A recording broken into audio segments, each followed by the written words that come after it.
Какой эффект появление железных дорог оказало во время промышленной революции? Революционизировала перевозку грузов и передвижение людей.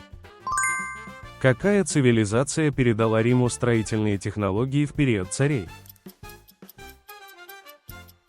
Этруски. Как звали революционного деятеля родом из Венесуэлы, который освободил несколько стран Южной Америки от Испании?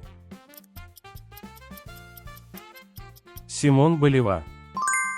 Как называлось движение в средневековой Европе, в ходе которого города, развивавшиеся на основе торговли и ремесел, боролись за получение прав самоуправления?